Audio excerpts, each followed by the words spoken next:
Marvel के phase 1 में हमें दिखाया गया था कि हल्क एक बहुत ही पावरफुल कैरेक्टर है। इनफैक्ट जिस लेवियाथन को देख के पूरे एवेंजर्स की हालत खस्ता हो गई थी, उसको हल्क ने एक पंच में रोक दिया था। और इसके बाद से जब हल्क ने लोकी को 2 भी पछाड़ मारा था, ये आज तक कोई भी नहीं भूल पाया, जिससे ये साबित होता है कि हल्क कितना पावरफुल है। लेकिन फिर आता है एज ऑफ अल्ट्रॉन, जिसके अंदर हमें ये दिखाया जाता है कि हल्क बस्टर हल्क को मार मार के सुला देता है। और फिर हमें थॉर रैग्नारॉक दिखाया जाता है, जहाँ पे थॉर हल्क के ऊपर हावी हो रहा होता है, लेकिन वहाँ पे ग्रैंड मास्टर इंटरफेयर कर देता है, जिससे रिजल्ट सामने नहीं आता है। लेकिन विजुअली जो मैसेज कन्वे होना था कि थॉर पावरफुल है, वो कन्वे हो जाता है। इसके बाद हमें इन्फिनिटी वॉर दिखाया जाता है, जहाँ पे थानोस आते ही हल्क को बहुत ही बुरी तरह से कूटता है।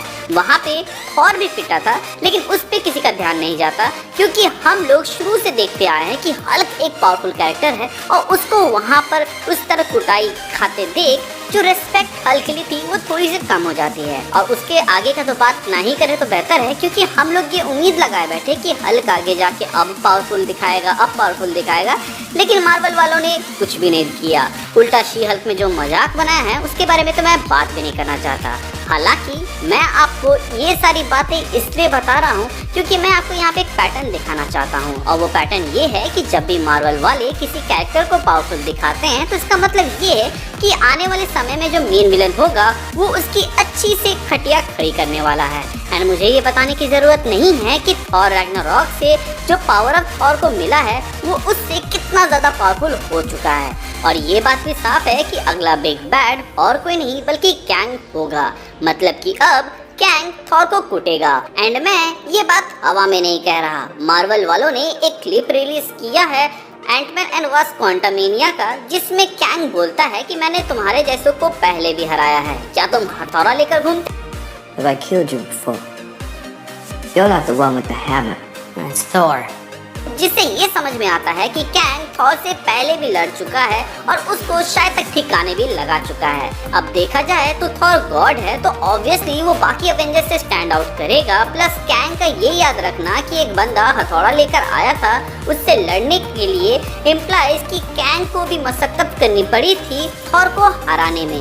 अब जरूरी तो नहीं है कि कैंग ने थॉर को मार दिया होगा, बट बातों से तो यही लग रहा है, जिसकी वजह से मैंने 2 पॉसिबिलिटी बनाई है। पहला ये हो सकता है कि जो थॉर को कैंग ने मारा या फिर लड़ा वो एक वेरिएंट है हमारे मेन टाइमलाइन वाले का, जो कि उतना पावरफुल नहीं है जितना कि मेन टाइमलाइन वाला है। आपको याद होगा ही कि व्हाट इफ के एक एपिसोड में तो हॉकाई तक ने थॉर को मार दिया था। तो कैंग वर्सेस थॉर की लड़ाई इस बात पर निर्भर करती है कि कैंग किस थॉर से और कब लड़ा। अब क्योंकि ये बात मेंशन है कि वो हैमर वाले थॉर से लड़ा है, तो इससे तो ये साफ हो जाता है कि वो पावरलेस वाले थॉर से नहीं लड़ा।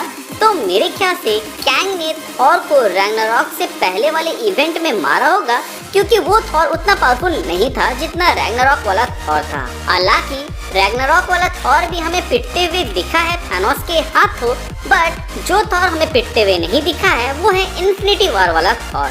बट जैसा कि मैंने आपको वीडियो के स्टार्टिंग में बताया कि कैसे हल्क को पावरफुल दिखाकर बाकी कैरेक्टर से पिटवाया गया, ताकि ये साबित हो सके कि जो भी उसे पीट रहा है वो कितना पावरफुल है, तो वैसा ही कुछ थॉर के साथ हो सकता है। इसके अलावा हम ये भी देख चुके हैं कि थॉर 4 के बाद थॉर के पास म्योनिर आ चुका है, तो हो सकता है कि फ्यूचर में जो थॉर है वो कैंग से लड़ा होगा। एंड उसी का जिक्र हमें क्वांटमेनिया में देखने को मिल रहा है। वेल, मैं तो नहीं चाहूंगा कि फ्यूचर थॉर कैंग के हाथों मरे या हारे, सिर्फ इसलिए ताकि एमसीयू ये स्टैब्लिश कर पाए कि कैंग कितना पावरफुल है। रैदर मैं किसी वेरिएंट को मरते हुए देख सकता हूँ। वैसे थॉर कैंग के लिए एक बहुत ही तगड़ा ओपोनेंट इसलिए भी है क्योंकि वो गॉड है, और गॉड की ओरिजिन स्टेबल या फिर कहें क्लियर नहीं है, बल्कि वो मिस्ट्री से घिरी हुई है। वहीं बाकी एवेंजर्स उनकी ओरिजिन एकदम क्लियर है। तो अगर कैंग चाहे तो वो पास्ट में जाके छेड़खानी करके उन एवेंजर्स के ओरिजिन को ही बदल सकता है या फिर उनको अपने साइड कर सकता है। बट मुझे नहीं लगता कि ऐसा ये कैंग करेगा, क्योंकि ये कैंग देख के एक वॉरियर कैंग की वाइब आती है, ना कि एक चालाक कैंग की। और एक वॉरियर कभी भी अपने ओपोनेंट से तब नहीं लड़ेगा जब वो कमजोर है, बल्कि तब लड़ेगा जब वो पावरफुल है। थॉर 4 के बाद से थॉर काफी पावरफुल है, तो मुझे नहीं लगता कि कैंग हमारे फ्यूचर थॉर से लड़ा होगा, बल्कि वो किसी कमजोर थॉर से लड़ा होगा जो दूसरे टाइमलाइन से बिलोंग करता है। आपका क्या कहना है इसके ऊपर आप हमें कमेंट सेक्शन के जरिए बता सकते हैं।